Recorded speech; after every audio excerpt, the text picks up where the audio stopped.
You are tuned into the Undisputed Champ Sports Podcast. This is our weekly wrestling review. This is our review of Monday Night Raw. I'm joined by the architect of the show, the man, the creator, Mr. Preston Brown. Say what's up. What's up, y'all? Today we're gonna talk about Raw. I'm a big fan of Raw, but unfortunately, we gotta sit around. We gotta talk about this. We gotta have a meeting about Raw, like for real. and, and guys, throughout this podcast, if you're wondering where our third member of our unit, Mr. Tommy Rodriguez, he is currently on location. We won't say where. We won't say how. Gone but not Why. forgotten. But shout out Tommy. Shout out. Believe. Anyway, so Preston, we're gonna go ahead and get into the opening segment. We had the trio known as the Dogs of War.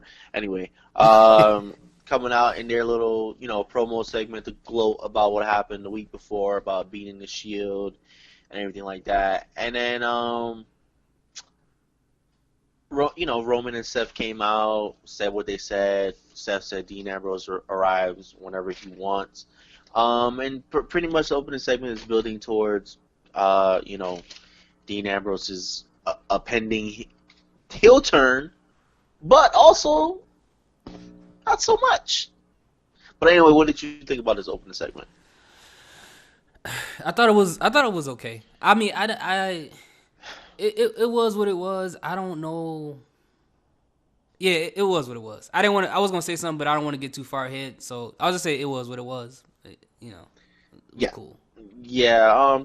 There's not much to say about the segment, guys. It was what it was. It was okay promos by both members of both units, and that's about it. It was just Raw being Raw. Anyway, let's get on to so this basically led to because Seth Rollins was scheduled to face Drew McIntyre to qualify for the World Cup, the Crown Jewel World Cup, whatever.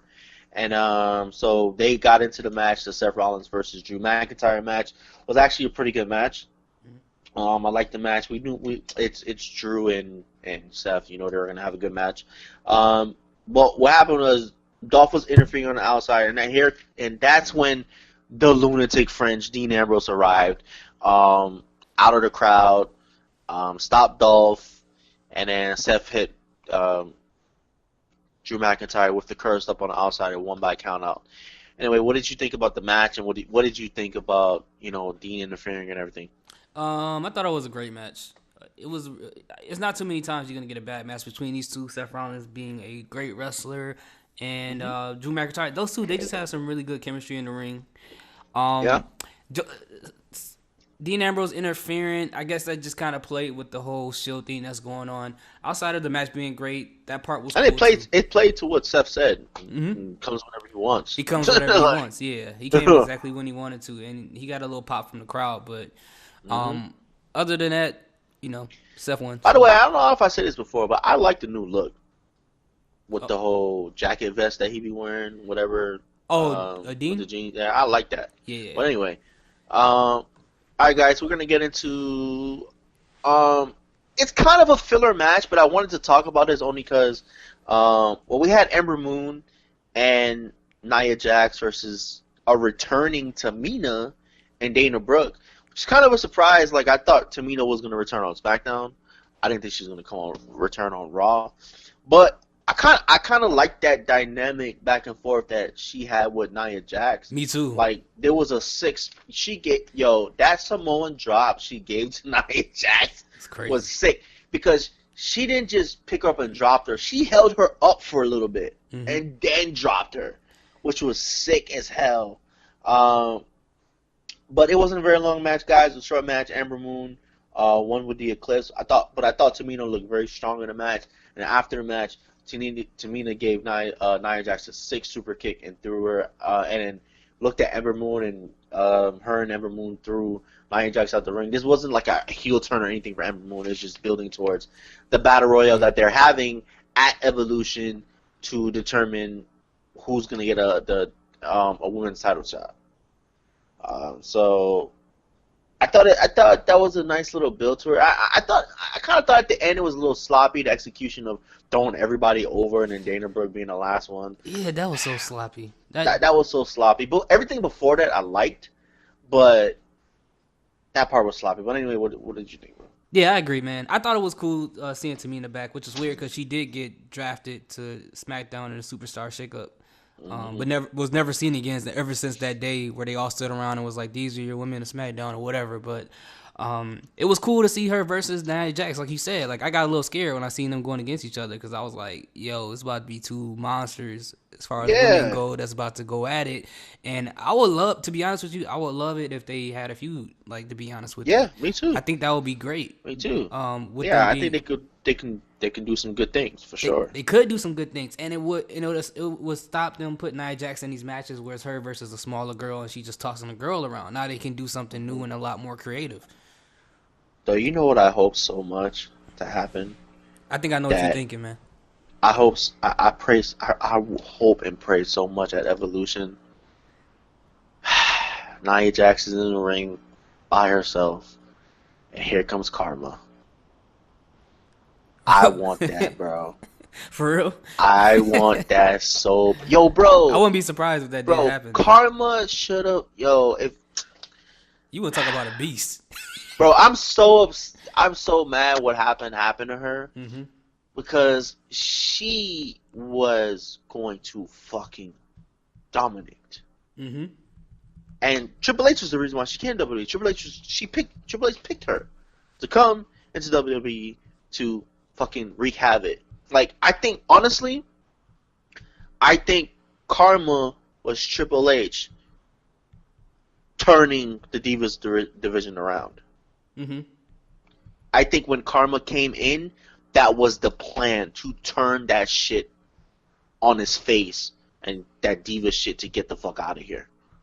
I think that was the plan, but obviously we know what happened. She got pregnant and she had to leave for a year, and she never returned.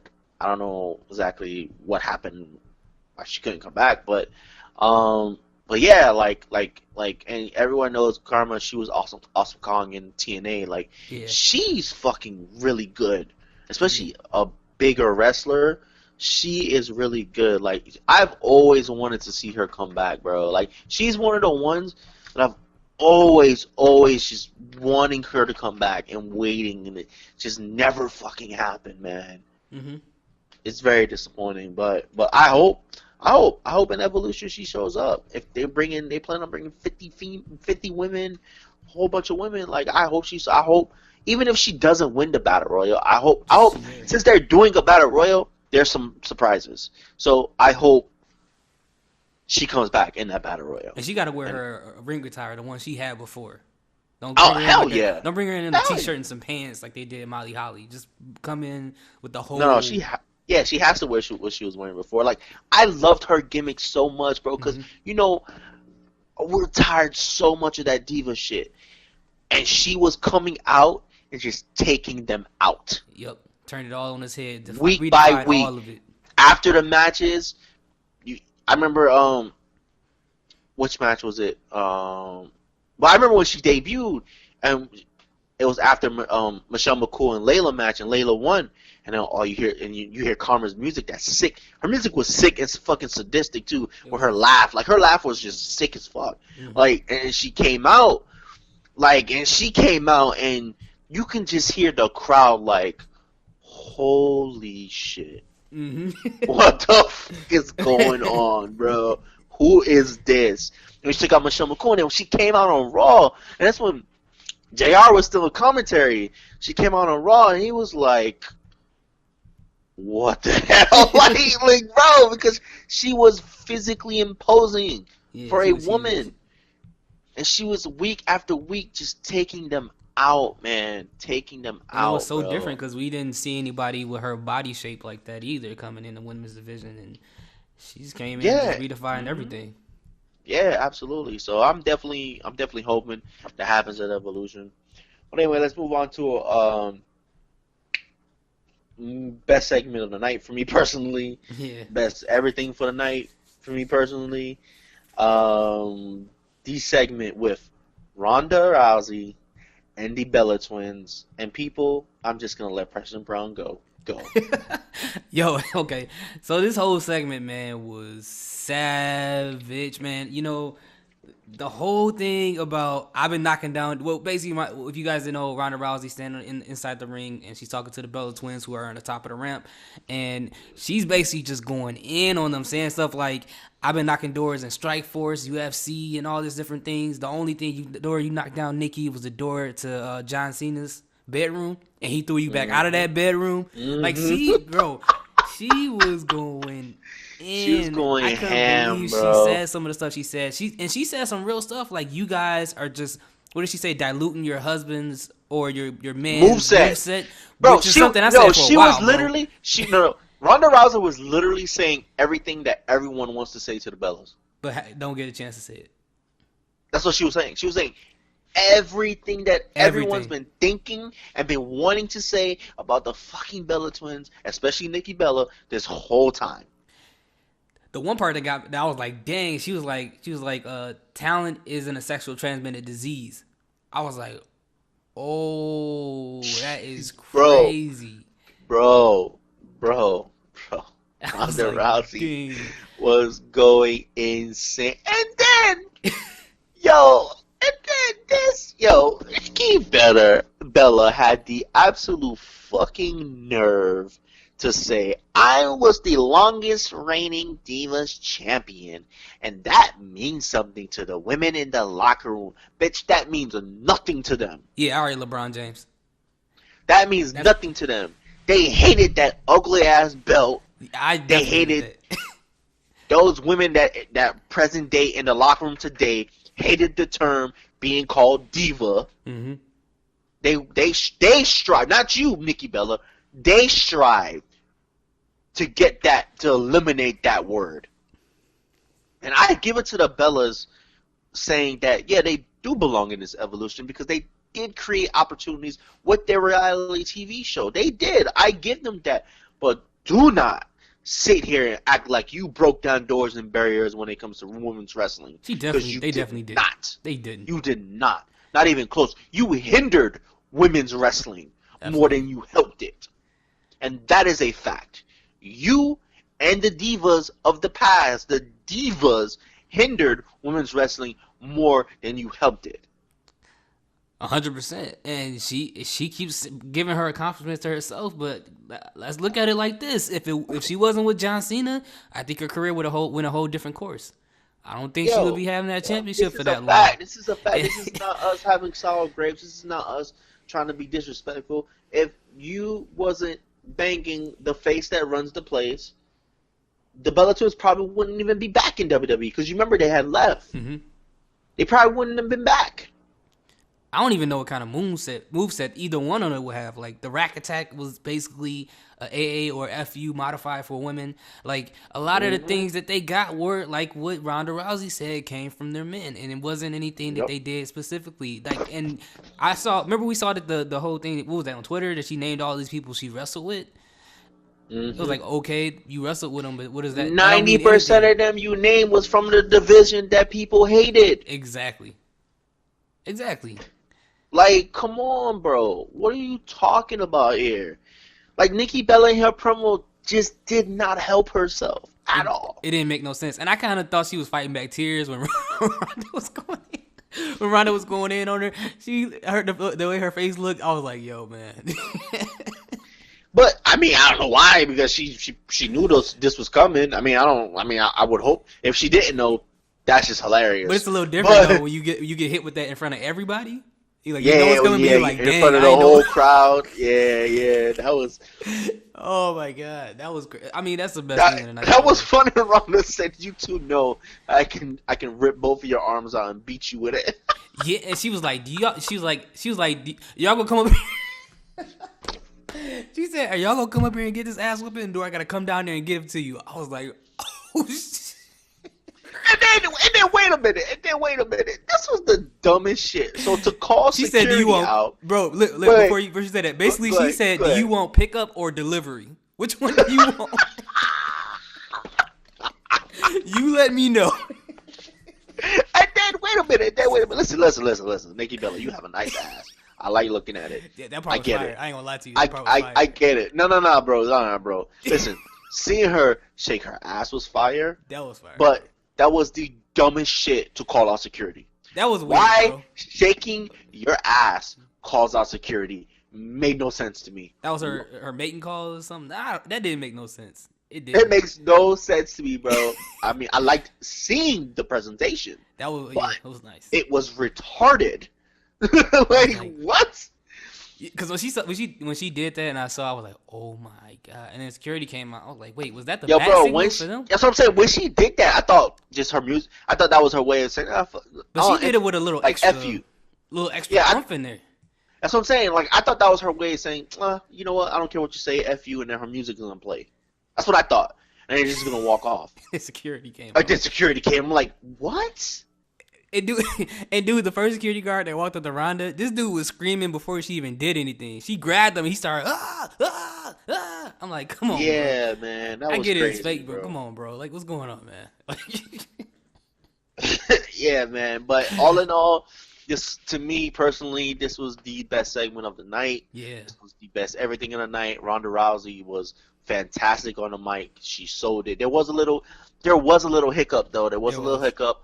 I don't know who forgot it was their turn. Yeah. Somebody forgot that it was their turn. Yeah. Because you heard I don't know if it's Nikki that said it first. Yo, go, it's your turn. Yeah. Or Ronda. Ronda was like, yeah, if you're gonna say something, go ahead. She was like, no, Ronda, you got it. You go ahead. I was like, huh? Yeah. So I don't know who. But that was the little hiccup in the whole thing. Somebody forgot something, but it wasn't like drastic or anything. It was fine. Like, you know what, they recovered from it. They recovered from it quickly. You think Samoa Joe wrote her lines though? Yo, bro, that sounds like some Joe shit, bro. That sounds like some Joe stuff. Yo, bro, it sounds like some savage ass Joe shit, bro. Yeah, I'm trying to tell you, bro. I'm giving it to Joe every time something crazy goes like that. It gotta be Joe, man. He's so good on the mic, yeah, he's so good, bro. It don't make sense. Because Ronda's not that good. How did she just all of a sudden become that good? And I know Raw writers ain't that good either. So facts. It's Joe. We just give it to Joe. That's it. It's over. It's Joe. Joe What you giving it to Joe? All right, guys. We're gonna move on to the next match of the night, where we had another qualifying match for the World Cup tournament. Dean Ambrose versus Dolph Ziggler. Now, this match didn't really get going too much. It's very short because right in the beginning of the match, Drew McIntyre came out and interfered. And then Seth Rollins came out to try to help Dean Ambrose. Dean Ambrose fell on both Seth Rollins and Drew McIntyre. And then Seth Rollins tried to help Dean Ambrose up, and then Dean Ambrose pushed him away, which obviously you know was more building up. But once Dean Ambrose got in the ring, Dolph Ziggler hit him with a super kick, and Dean Ambrose lost the match. So to further kind of spin the friction in the whole Shield or whatever, and just to mention that Baron Corbin did come out and did say the main event of the night was the Shield versus the Dogs of War once again, because of the friction between the Shield, talking about, oh, you guys need to work it out or whatever, you guys will get a chance, blah blah blah. But anyways, Preston, what did you think about this whole situation? It was a cool match. It was good to see the friction between Dean and Seth. Him announcing that we're gonna get a okay, it just kind of like more of the same type of thing. It's like it's starting to become more of the Shield show, which is fine. But when you start repeating the matches over and over, it kind of get old after a while. You mean I can only eat a good steak so many days in a row. So I wish they would just get a little bit more creative. But what happens tonight might change it all, and I'm not gonna say what it is, but we'll get to it when we get to it. Yep.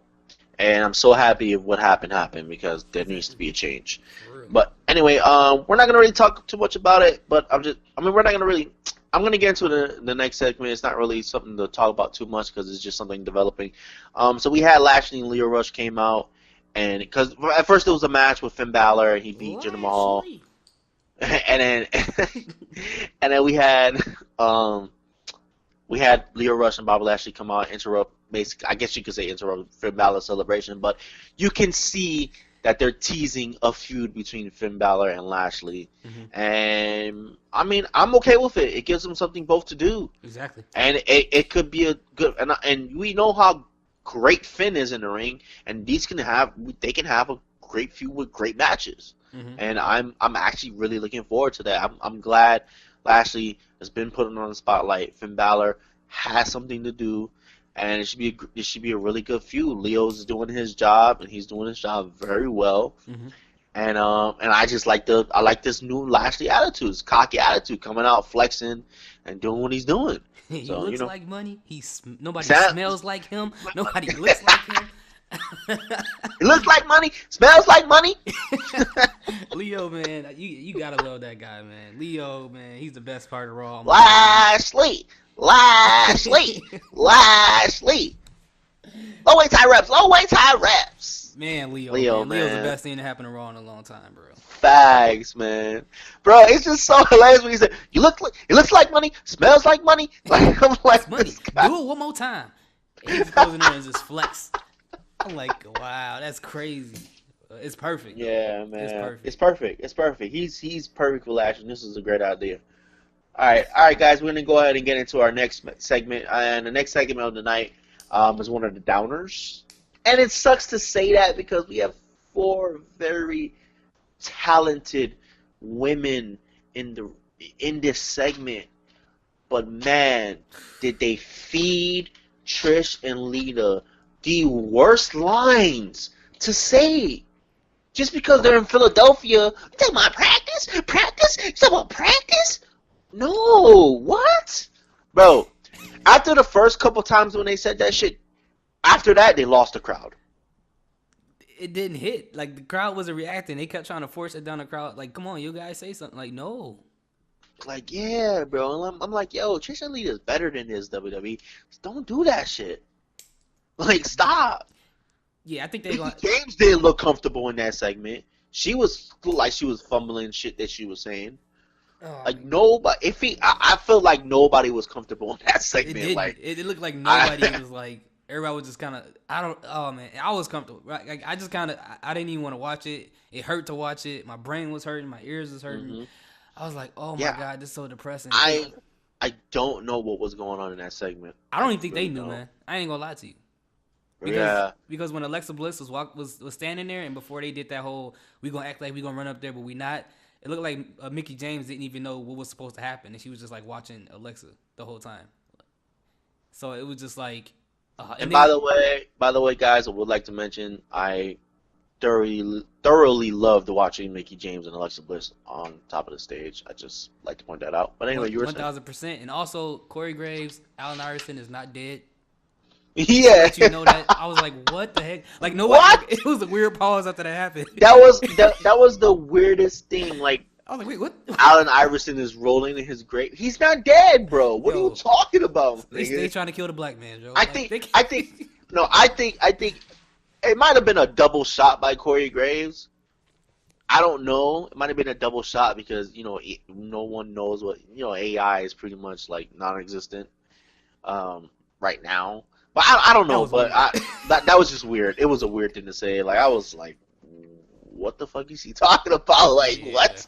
They might have to just get one promo week for these 4 because it's like it's not really going nowhere. Nothing's that was said in here intensified anything between the two of them. And Alexa just ran. And the reason why I felt like they didn't know what to say because Alexa just randomly said, "Oh, Mickey, you know something about Trish?" She was like, "Yeah, I know." Like it just didn't. Like none of it didn't do nothing. It didn't go anywhere. It didn't make anything better. They was just all talking, and it was just weird. I feel like the only thing that was written down was like say practice here, and then that was it. All the rest of it was just like seemed like it was just freestyling. Yeah, like, I don't know. All right, guys, we're gonna go ahead and move on from this. We're gonna go ahead and get on to our next match. You don't really need to talk about this. I just put this on here just to say this. It was Ruby Riott versus Natalya, and all I want to say is my boo Sasha Banks is back, and thank God. Anyway, but we can move on from there. Yeah. But there is something I have to say about Sasha Banks, but I'm gonna wait for our women's wrestling discussion with our special guest.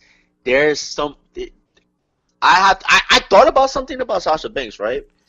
And I thought about something about a certain wrestler, and I said, holy shit, that's what Sasha Banks is. Okay. So I'm gonna leave it at that. I'm gonna leave it there. But it was good to see her back. I'm glad she's back. Can't wait to hear what that is. Yeah, I'm glad she's back. It's great to see her back. All right, guys, we're gonna go ahead and get to our main event of the night. Once again, we have the Shield versus the Dogs of War, Uh, and they did throughout this match. I mean, I thought it was. I mean, it was a good match. Obviously, it's gonna be a good match between them, but they try to tease the whole Ambrose thing, throwing Seth Rollins on Ambrose, da da da. But come to find out, guys, by the end of this match, because the Shield won it with the triple power bomb to Dolph Ziggler, and I didn't mention this, but throughout the night,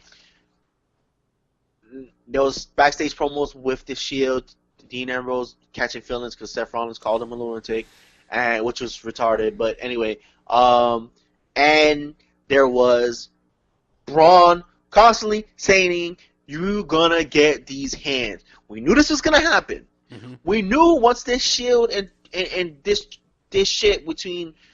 Once this trio shit was coming to an end, we knew WWE was going to turn him back face. It's the dumbest shit, and I hate when they do this. Bro, I hate when they do this.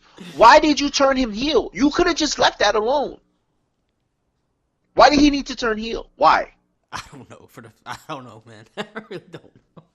Why did he need to turn heel just for 3 weeks later, 4 weeks later, a month later, whatever you want to say, he's gonna turn face again? Because when he was heel, he wasn't saying you're gonna get these hands. Yeah, so now all of a sudden he's saying it again. I wonder why. Man's bipolar, man. That is the most annoying shit. They kept doing. Bro, do not do Big Show shit to Braun Strowman. Do not. That's what it looks like they doing, man. Do not. Because Big Show has turned heel and face at least 150 times. Do not. Speaking of... Oh, we gotta get there. Anyway. Oh my god, that's so funny. But anyway, guys, so at the end of the match, I had Braun screaming to Dolph, "I told you you're gonna get these hands," and Braun took out Dolph.